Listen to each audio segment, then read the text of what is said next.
vous allez bien, c'est Hélène. Aujourd'hui, je vous présente mon premier tutoriel atelier Mix and Media pour mon groupe entre Chabi et Mix and Media.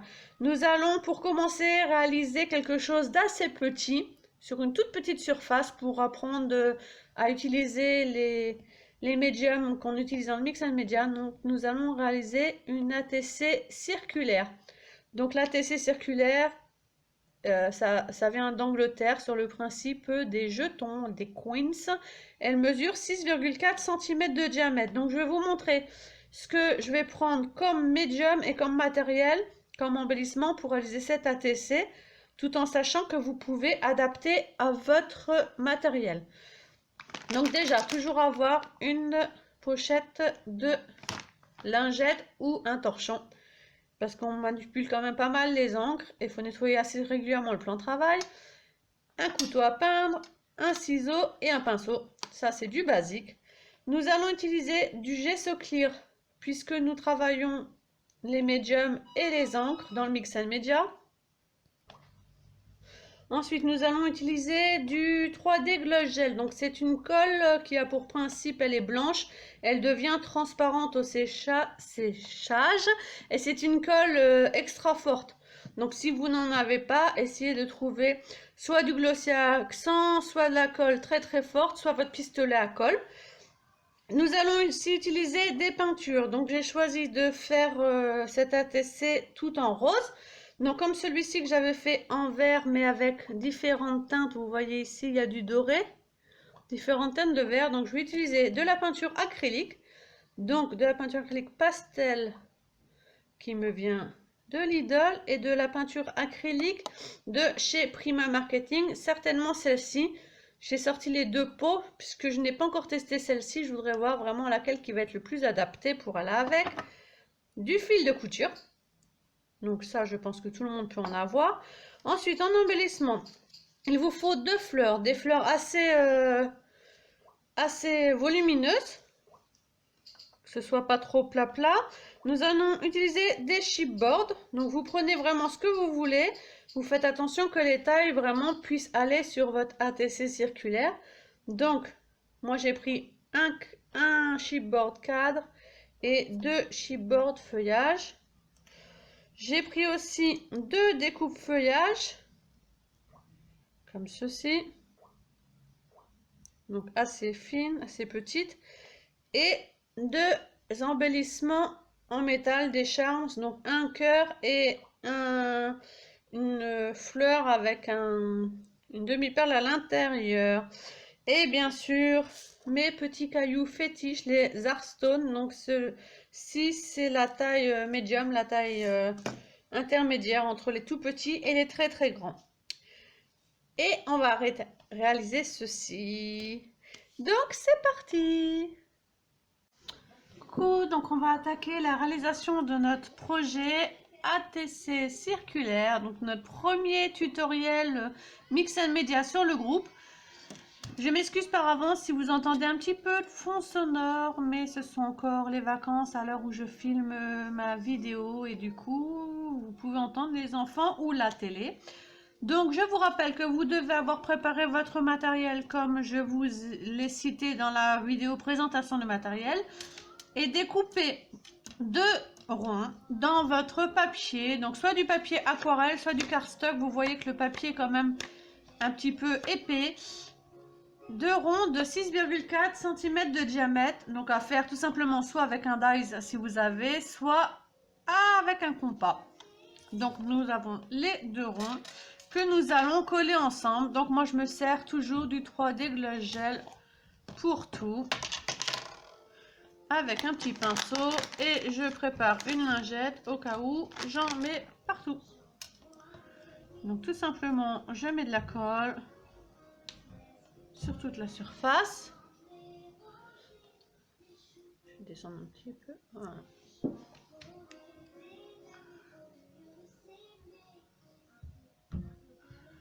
Donc vous utilisez bien entendu la colle que vous voulez et je colle le deuxième dessus. Et je fais glisser de façon que les bords soient à peu près égaux.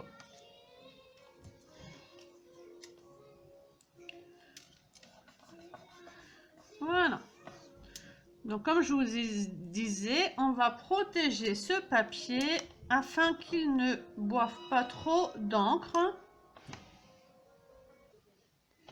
Donc j'utilise du gesso clear. Si vous n'avez pas, si vous avez du gesso white ou bien si vous n'avez pas de gesso, vous prenez de la peinture acrylique. Ça peut protéger un petit peu vos papiers, tout en sachant que si vous pratiquez quand même pas mal le mix and media, ou si tout simplement vous utilisez beaucoup les encres sur vos pages, sur vos cartes, je vous conseille d'acheter un petit pot de gesso clear. Vous avez soit ce format, soit vous avez ce format de chez Trésart. Celui-ci est à 4 €, donc ce qui n'est quand même pas excessif. Celui-ci à 9 €, sachant qu'il y a 250 ml dedans. Voilà, et après vous séchez, donc soit à l'air libre, soit au pistolet chauffant.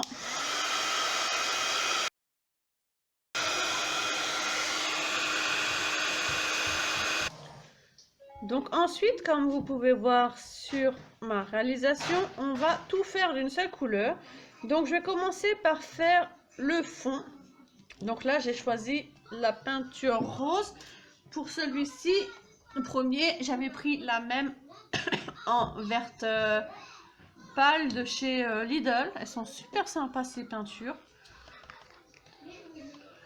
Donc du coup, moi je mets directement sur mon plan de travail parce que j'ai un plan de travail en vert. Donc ça me permet de travailler directement à partir de mon plan de travail.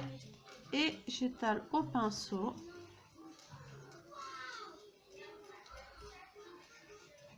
Donc on s'en fiche s'il y a des marques. De toute façon, comme vous pouvez voir sur la première réalisation, tout est quasiment recouvert. C'est pour pas laisser un fond blanc visible. Ces peintures sont extra, franchement, pour des peintures achetées à Lidl. Si vous avez l'occasion de les trouver, je vous les recommande. Ça fait pas... Ça doit faire 15 jours que je les ai achetés, ça fait pas si longtemps que ça. Donc voilà, pour que je vous indique une lingette. Ça permet de nettoyer les pinceaux et le plan de travail direct. Et un petit coup de séchage, pas très longtemps parce que c'est des peintures qui sèchent assez vite, les peintures acryliques.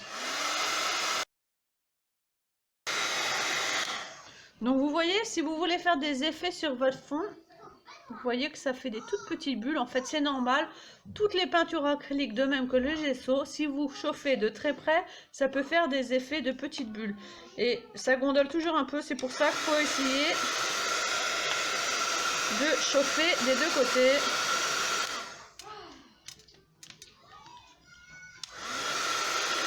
Voilà.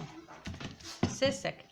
Donc après, avant de coller, on va essayer de positionner tous nos embellissements de façon à voir comment on va pouvoir les travailler. Donc pour celle-ci, j'ai fait pareil, j'ai tout posé, tout collé ensuite, et ensuite j'ai rejoué avec mes peintures. Donc je voudrais que mon embellissement chipboard cadre puisse se voir et mettre mes deux fleurs. Donc on met les embellissements les plus gros en premier. Donc ça sera certainement comme ceci. Après je vais mettre, comme dans les techniques que je vous ai apprises dans l'atelier, un carte Shabby. On met les embellissements fleurs feuillage. Donc les plus longs en premier. Donc en découpe, et ensuite je mets les plus petits en chipboard par-dessus. Donc toujours côte à côte ou quasiment dessus, de façon à former vraiment un... Ne pas éparpiller les éléments en fait dans votre décor. Tout va être ciblé au même endroit. Et ensuite à moi de jouer. Donc j'ai rajouté un petit bouton que j'avais pas noté dans la liste du matériel. Je vais d'abord mettre le plus gros, je pense. Donc tout exactement comme dans le Chabi, si vous avez des embellissements qui sont cachés, justement, c'est ce qu'il faut faire, puisque tout se superpose de façon à donner du volume.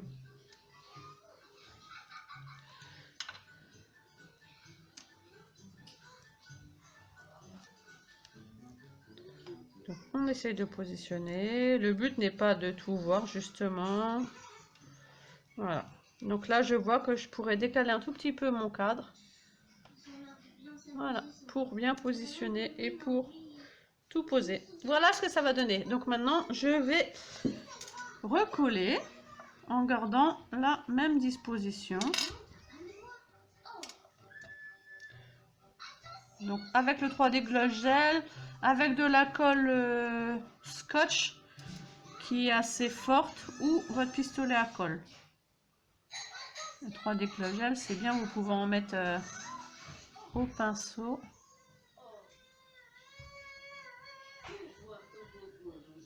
Voilà. C'est une colle qui permet en plus de prendre assez vite. Donc après, j'ai dit que je mettais... Donc on met les gros éléments en premier. Donc cette fleur, puisqu'elle est plus plate que l'autre. Donc il faut en mettre quand même un petit paquet sur les fleurs pour que ça prenne. Sur les fleurs ou sur les embellissements en plâtre ou en métal, quand même en mettre une petite dose.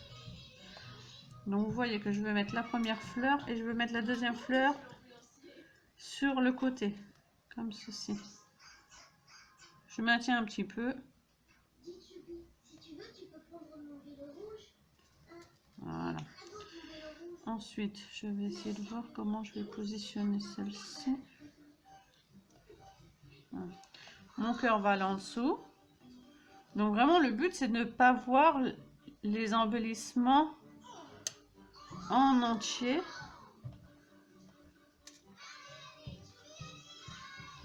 Voilà. Donc la fleur la plus plate, je l'ai mise comme ça. La plus en volume, je l'ai collée sur le côté. Et le cœur en dessous.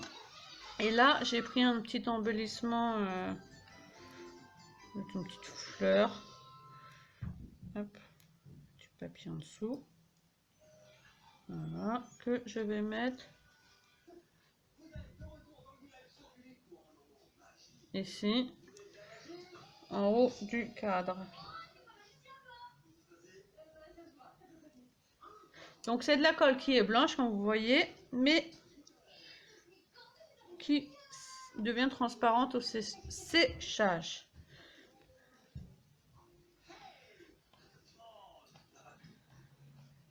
Voilà. Et ensuite, les pétales, les découpes de feuillage. Donc si vous avez pris des découpes avec des longues tiges, je vous conseille de couper un petit peu, puisque vraiment, normalement, les ATC, que ce soit coin ou les ATC circulaires, on ne doit pas dépasser. Moi, je déroge un petit peu à la règle en dépassant toujours. Toi, tu veux pas tenir. Donc si ça ne tient pas, ne pas hésiter à remettre une petite couche. Ce sont des fleurs en tissu, donc elles ont du mal à prendre l'une sur l'autre en fait. Voilà pourquoi je la remets en dessous. Je vais mettre l'autre découpe feuillage. Donc comme vous pouvez voir, moi je fais du Mix and Media Chabi. C'est pas du Mix and Media pur et dur comme on peut voir, ni steampunk, ni grunge, ni avec du gesso noir. Moi, ça restera toujours dans... Il y aura toujours des fleurs. Il y aura toujours des perles. Donc, vous soulevez les fleurs, les pétales. Voilà. Et vous le glissez en dessous. Voilà. Donc, vous voyez, je le mets à la même hauteur que mon feuillage, que ma découpe feuillage. Un petit peu en décalé. Donc, on va faire pareil avec l'autre.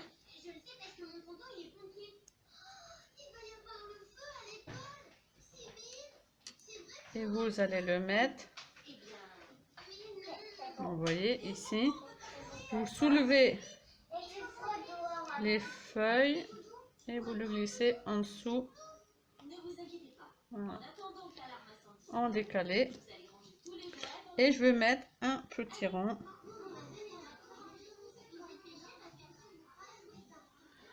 Un petit bouton que je vais faire glisser en dessous. Voilà. Et après, vous attendez bien que ça sèche avant de mettre... Ah oui, ce que j'ai oublié de mettre aussi, c'est les fils. Et maintenant... Non, tout a bien pris. Si vous voulez, vous pouvez rajouter de la ficelle. Je vais essayer de voir si je peux la rajouter. Mais si ça m'a l'air bien pris, on va voir.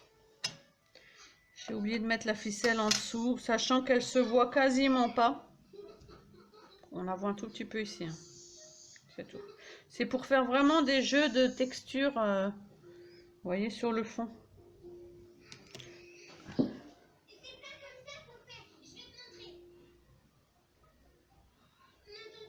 Je peux toujours la rajouter sur le dessus, ça ne choquera pas. Donc, je barbouille de 3 déglages gel.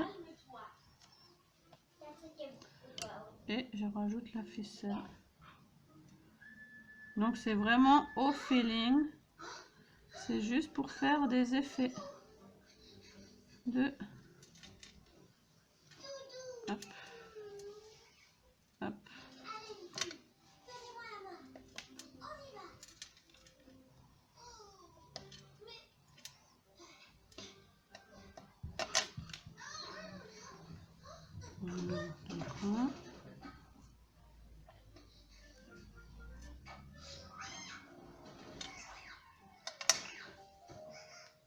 Et voilà. Donc on attend un petit peu que ça sèche avant de rattaquer les effets avec la peinture, remettre du gloss gel et des art stones. Donc maintenant que tous vos embellissements tiennent bien en place, sont bien secs, on va pouvoir jouer avec les peintures. Donc je vous ai dit de choisir des peintures acryliques de la même couleur dans 2 teintes différentes. Vu qu'on a déjà fait le fond en rose, on va... Hop, je mets un peu de rose clair ici. Je mets un peu de rose.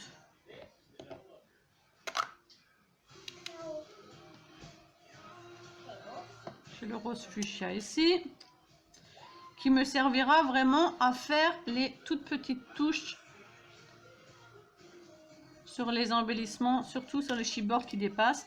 Donc je reprends mon rose et aussi prévoir un spray d'eau pour diluer la peinture si nécessaire.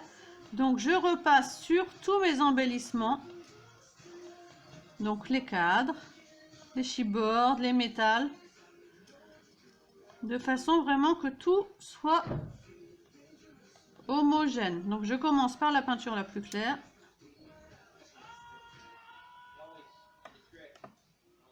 Hop là.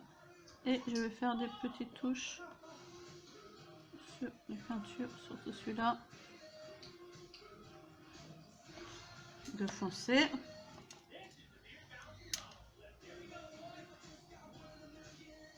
Donc vraiment, vous en mettez partout. Vous pouvez en remettre sur vos fleurs, sur les feuillages. Là, moi, j'avais un petit feuillage vert sur la fleur, j'en ai remis, de façon à avoir vraiment un ensemble monochrome. Donc votre ATC sera... Non seulement vous allez faire un ATC circulaire, peut-être pour la première fois, et en plus vous allez faire un ATC monochrome. Et n'oubliez pas le fil.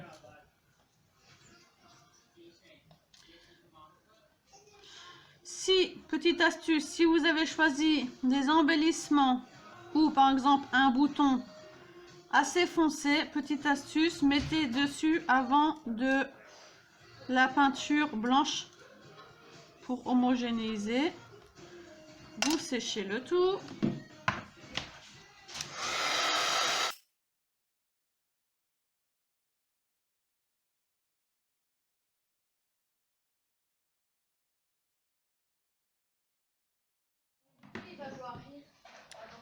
Et ensuite, on fait les petites touches de peinture métallique dans un ton plus soutenu. Donc, je vais en mettre surtout sur les métals.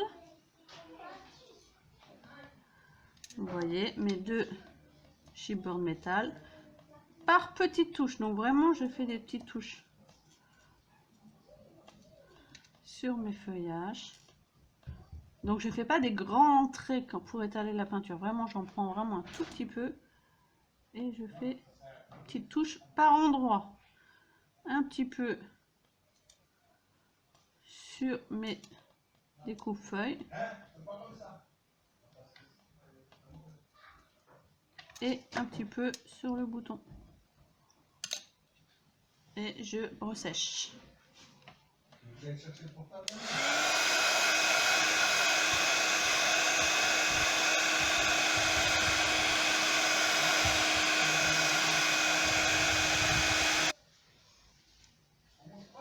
Donc voilà ce que ça donne. Donc vous voyez vraiment des toutes petites touches.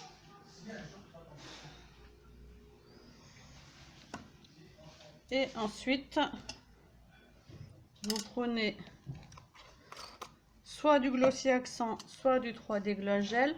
On va en mettre un petit peu partout de façon à coller les petits cailloux. Donc si vous n'avez pas de cailloux, vous prenez soit des perles de rocaille, soit des paillettes, soit des toutes petites perles. Vous étalez le Gloss Gel. Donc on va pas en mettre partout, on en met vraiment dans les creux. Mix and Media, c'est un petit peu... on se laisse aller, donc c'est vraiment... moi j'en mets vraiment, vous voyez, dans le creux des fleurs. Et après... hop. Et après... ici. Sur le côté.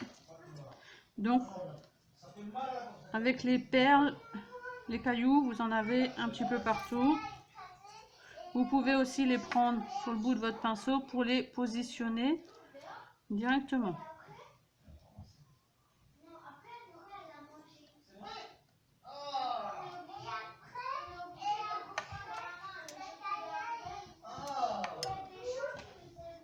Et voilà le petit ATC circulaire, monochrome, rose.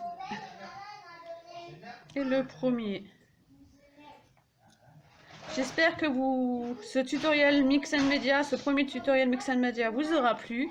Et j'ai hâte de voir vos réalisations. À bientôt!